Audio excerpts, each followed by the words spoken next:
வணக்கம். பொங்கல் அனைவருக்கும் சகல ஐஸ்வர்யம் உண்டாகட்டும். நான் பொங்கல் வெற்றிவேல் குருஜி முருகன் உபாசகர்.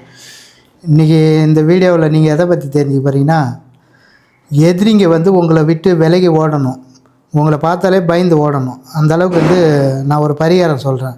செஞ்சிங்கன்னா உங்களுக்கு எதிரி தொல்லை இருக்காது. எதிரி உங்களை கண்டா பயந்து ஓடுறவங்க, உங்களுக்கு உங்கள் பேச்சுக்கே வர மாட்டாங்க, உங்கள் பக்கமே வர மாட்டாங்க. அந்தளவுக்கு வேலை செய்கிற இடத்துல இருந்தாலும் சரி, இல்லை வீட்டில் இருந்தாலும் சரி, இல்லை அக்கம் பக்கம் நம்ம போகிற இடம் வர இடம் எந்த இடத்துல எதிரிக்கிறாங்களோ அவங்களால உங்களுக்கு தொல்லை இருக்காது.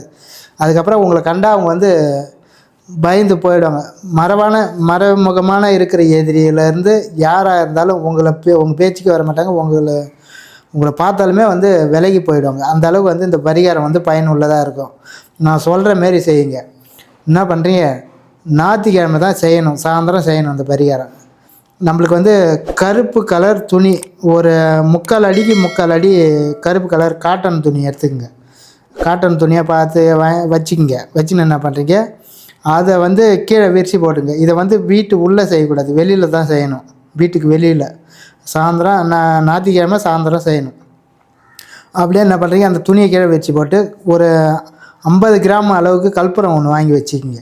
அந்த கற்பூரத்தை அதில் வச்சுருங்க. அதுக்கப்புறம் வெள்ளை பேப்பர் ஒன்று எடுத்துக்கோங்க. வெள்ளை பேப்பர்னால் வெள்ளைத்தாள். இந்த பசங்களாம் பறித்து எழுதும் பார்த்தீங்களா, வெள்ளைத்தாள். அதுபோல் ஷீட் இருந்துன்னா வாங்கி ஒன்று எடுத்துக்கோங்க. அதில் சின்னதாக கீழ்ச்சி கட் பண்ணிங்க. நம்மளுக்கு தேவை இந்த கை, இந்த இருக்குது இல்லையா, அந்த கை இருக்குது இல்லையா, இவ்வளோ தான் ஓணும் நம்மளுக்கு. இந்த நீட்டில் இருந்தால் போதும். அந்த அளவுக்கு கட் பண்ணி எடுத்துங்க அந்த பேப்பரை கீழ்ச்சி. அதில் பேர் யார் உங்களுக்கு எதிரியாக இருக்கிறாங்களோ அவங்களோட பேரை எழுதிக்கிங்க. எதிரியோட தொல்லை இருக்கக்கூடாதுன்னு நல்லா நீங்கள் என்னென்ன தோணுதோ எழுதிக்கு அவங்க பேரை எப்படின்னா ஒரு 3 பேர் தான் அதில் எழுத முடியும். உங்களுக்கு எதிரியாக இருக்கிறாங்களே, கஷ்டத்தை கொடுக்குறாங்களே, உங்களுக்கு பிரச்சனை கொடுக்குறாங்க பாரு, அவங்க பேர் 3 பேர் தான் எழுத முடியும். நிறையலாம் எழுத முடியாது.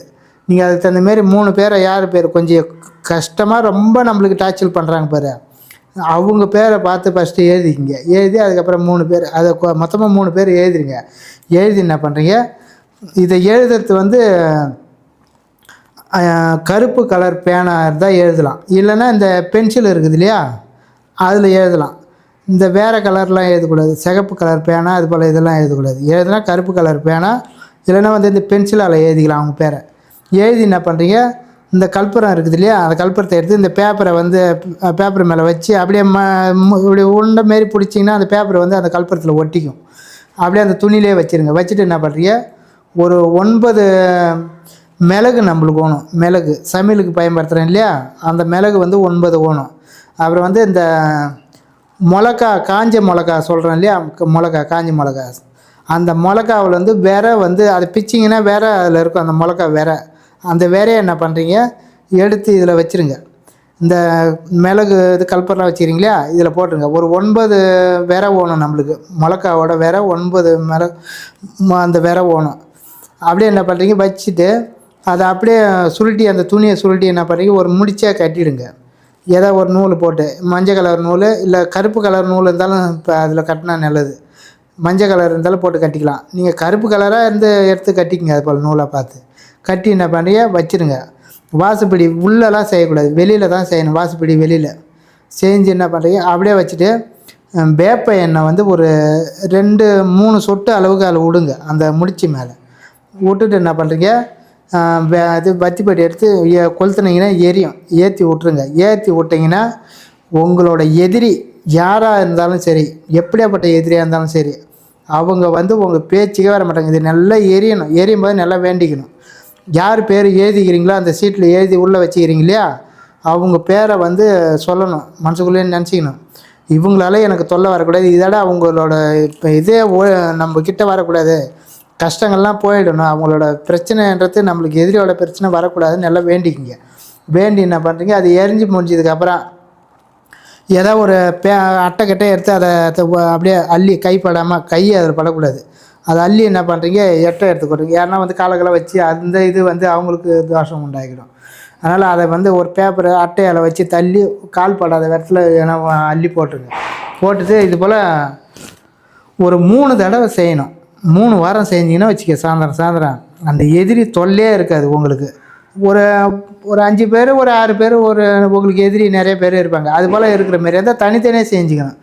ஒரு ஐட்டம் செய்கிறீங்கன்னா 3 பேர் தான் அதில் வந்து சேர்க்கணும். 3 பேர் யார் எதிரியா இருக்கிறாங்களோ அவங்க 3 பேர் தான் அதில் எழுதணும். எழுதி அந்த கற்பூரத்தில் வச்சு எரிக்கணும்.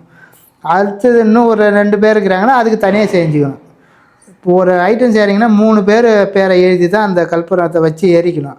அப்புறம் ஒரு 2 பேர் 3 பேர் இருக்கிறாங்கன்னா எக்ஸ்ட்ரா அந்த இன்னொரு இது செஞ்சு மறாவது வாரம் செய்யணும். ஒரே வாரத்தில் எல்லாத்தையும் செய்யக்கூடாது, மாற்றி மாற்றி செய்யணும். அதுபோல் வந்து 3 ஐட்டம் செய்யணும். 3 வாரம் தொடர்ந்து செஞ்சிங்கன்னா அந்த எதிரி தொல்லை இருக்காது. உங்களை வந்து பார்த்தாலுமே அவங்க ஏன் அவங்க பேச்சுக்கு வராங்க, 2வது அவங்க பக்கமே திரும்ப மாட்டாங்க. அந்தளவுக்கு அவங்கள வந்து மனசை மாற்றி விட்டு உங்கள் பக்கம் வர மாட்டாங்க. உங்களை கண்டா நீங்கள் வேலை செய்கிற இடத்துல எந்த வேலைமா இருந்தாலும் சரி, உங்களுக்குன்னு எதிரி ஒருத்தவங்க இருப்பாங்க, உங்களுக்கே தெரியாது. ஆனால் வந்து இல்லாத சேட்டெல்லாம் பண்ணுவாங்க, இல்லாத பிரச்சனையெல்லாம் உண்டு பண்ணி விடுவாங்க. அவங்க வந்து யார் எவருனே தெரியாது. அதுபோல் பேர் தெரியாத இருந்தாலும் அந்த பேர் தெரியாத யாரோ ஒரு மறைமுகமாக இருக்கிறாங்களே எதிரி, அவங்க அதுபோல் இருந்தாங்கன்னா, இது போல் இன்னார் எனக்கு வந்து யாருன்னே தெரில, இது போல் ஆள் எனக்கு இருக்கிறாங்க எதிரியாக இருக்கிறாங்க, அவங்க யாருன்னு தெரில, இது போல் வந்து மாயேன்னு சொல்லி எழுதுங்க. மாயே அப்படின்னு சொல்லி எழுதிட்டு அவங்க பேர் தெரியல இல்லையா, அதனால் மாயேன்னு எழுதுறீங்க. மாயேன்னு எழுதினா யாரோ அப்படின்னு எழுதி நீங்கள் அது போல் வச்சு எரிச்சிங்கன்னா அவங்க யாராக இருந்தாலும் சரி அவங்கள வந்து உங்கள் பேச்சுக்கு வராத அளவுக்கு, உங்கள் பக்கமே திரும்பாத அளவுக்கு அவங்கள வந்து தெறிக்க ஓட விட்டுரும். உங்களை கண்டாலுமே ஓடுறாங்க, அவங்க உங்கள் பேச்சுக்கே வர மாட்டாங்க. அந்த அளவுக்கு வந்து இந்த கற்பூரம் இந்த தீபம் வந்து ஒரு பயனுள்ளதாக இருக்கும். நான் சொன்னபடி செஞ்சு உங்களுடைய வாழ்க்கையில் வளம் பெற்று நலம் பெறுங்க. நன்றி, வணக்கம்.